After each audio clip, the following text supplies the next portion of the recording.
नागरिक उड़ान न्यूज 24 में आपका स्वागत है। देश और राज्य की खबरों में सबसे आगे। नमस्कार, मैं खुशी और आप देख रहे हैं नागरिक उड़ान न्यूज। आइए नजर डालते हैं आज की बड़ी खबर पर। यूपी विधानसभा चुनाव में क्या बीएसपी, बीजेपी और सपा का खेल बिगाड़ पाएगी? माया के मास्टर प्लान की तैयारी जोरों पर।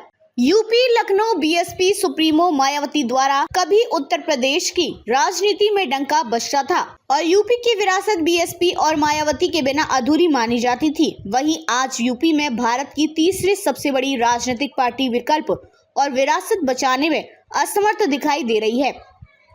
अब पुनः यूपी उपचुनाव में अग्नि परीक्षा से गुजरने की तैयारी हो चुकी है। कभी उत्तर प्रदेश की राजनीति में बीएसपी स्पष्ट बहुमत की सरकार बनाने वाली बसपा पिछले 3 चुनाव में अच्छा प्रदर्शन कर पाई और बैंक वोट का ग्राफ निरंतर गिरता दिखाई दे रहा है। 2014 के बाद 2024 में बीएसपी पार्टी लोकसभा में अपने बलबूते पर चुनाव लड़ा और लोकसभा में अच्छा प्रदर्शन नहीं कर पाया और लोकसभा में 0 सीट मिली है। आपको बताते चले कि बीएसपी लोकसभा चुनाव 2024 के नतीजों ने इस बार हर किसी को चौंका दिया। लोकसभा सीटों के अनुसार भारत के सबसे बड़े राज्य यूपी में 80 लोकसभा सीटों में इंडिया गठबंधन की शानदार प्रदर्शन न सिर्फ बीजेपी को चौंकाया बल्कि बीएसपी की नींदें उड़ा दी हैं और बीएसपी को सोचने के लिए मजबूर कर दिया है। आपको बताते चले कि 2007 में प्रचंड बहुमत के साथ सरकार बनाने वाली बसपा का जनाधार लगातार घटता जा रहा है। 2017 के विधानसभा चुनाव में बीएसपी को 19 सीटों पर जीत मिली थी। पार्टी का दूसरे प्रदेशों में भी वोट प्रतिशत निरंतर गिर रहा है। प्राप्त सूत्रों के अनुसार, प्राप्त जानकारी के अनुसार इसको लेकर इंडिया टुडे ने एक एनालिसिस रिपोर्ट पेश की है। आज अगर विधानसभा चुनाव हो जाए तो बीएसपी को कुल कितनी सीटें मिलेंगी, ये हालांकि आकलन काफी मुश्किल और हैरान करने वाला होगा।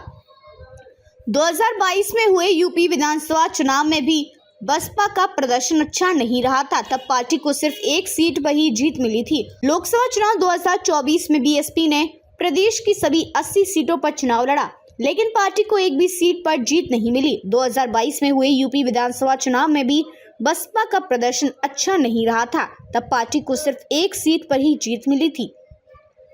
लोकसभा चुनाव 2024 में बीएसपी ने प्रदेश की सभी 80 सीटों पर चुनाव लड़ा, लेकिन पार्टी को एक भी सीट पर जीत नहीं मिली और पुनः 2019 में हुए लोकसभा चुनाव में बीएसपी का समाजवादी पार्टी के साथ गठबंधन में 10 लोकसभा सीट जीत पाई, जबकि 2014 में बीएसपी के सभी लोकसभा प्रत्याशियों के विकेट 0 पर ही आउट हो गए और पार्टी का यूपी के साथ अन्य राज्यों में खाता तक नहीं खुल पाया।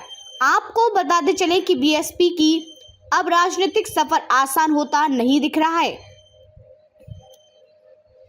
वहीं बीएसपी सुप्रीमो मायावती ने अपने भतीजे आकाश आनंद को राष्ट्रीय कोऑर्डिनेटर बनाया था, लेकिन लोकसभा चुनाव में विवादित बयान देने के चलते बीएसपी प्रमुख बहन जी ने उनको स्टार प्रचारक की जगह और राष्ट्रीय कोऑर्डिनेटर के पद से हटाकर दिल्ली भेज दिया था। वहीं बीएसपी ने 23 जून को समीक्षा बैठक के बाद पुनः रणनीति तैयार की है और भाई आनंद कुमार और पुनः आकाश आनंद के साथ अन्य विश्वास पात्र पदाधिकारियों को अहम जिम्मेदारी देने पर सहमति बन रही है।